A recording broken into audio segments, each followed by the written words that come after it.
ஆவினில் வேலை வாங்கி தருவதாக 3 கோடி ரூபாய் மோசடி செய்ததாக ராஜேந்திர பாலாஜி மீதான ஊழல் வழக்கின் விசாரணையானது ஒத்திவைக்கப்பட்டிருக்கிறது. கூடுதல் விவரங்களை செய்தியாளர் கார்த்திக் வழங்க கேட்கலாம். கார்த்திக், வணக்கம். விவரங்களை பதிவு பண்ணுங்க.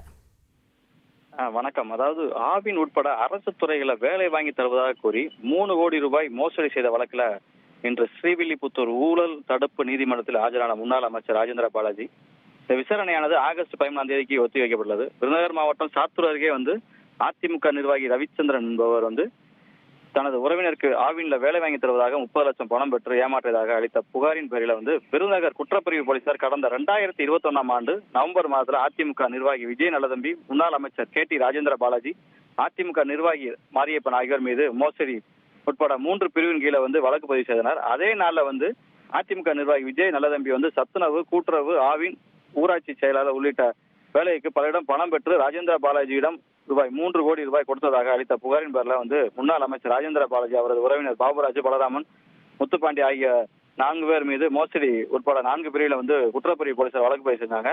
இந்த வழக்கில் ராஜேந்திர பாலாஜி உள்ளிட்டோர் மீது 2023ஆம் ஆண்டு ஜனவரி ஸ்ரீவில்லிபுத்தூர் நீதிமன்றத்தில் ஆன்லைன் மூலம் குற்றப்பத்திரிகை தாக்கல் செய்யப்பட்டது. ஆனால் இந்த வழக்கை ஊழல் தடுப்பு சட்டத்தின் கீழ் விசாரிக்க நீதிபதி உத்தரவிட்டார்.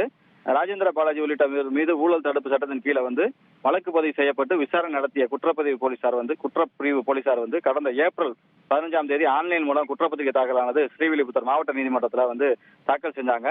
மக்கள் பிரதிநிதி மீதான ஊழல் தடுப்பு சிறப்பு நீதிமன்றம் மே 19ஆம் தேதிக்கு மாற்றப்பட்டது. இந்த வழக்கு விசாரணையானது இன்று ஜூலை 16ஆம் தேதிக்கு வந்தது. இந்த விசாரணையில KT ராஜேந்திர பாலாஜி உட்பட 7 பேர் ஆஜரானாங்க.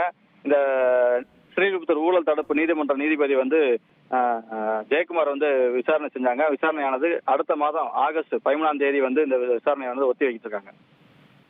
விவரங்களுக்கு நன்றி கார்த்திக்.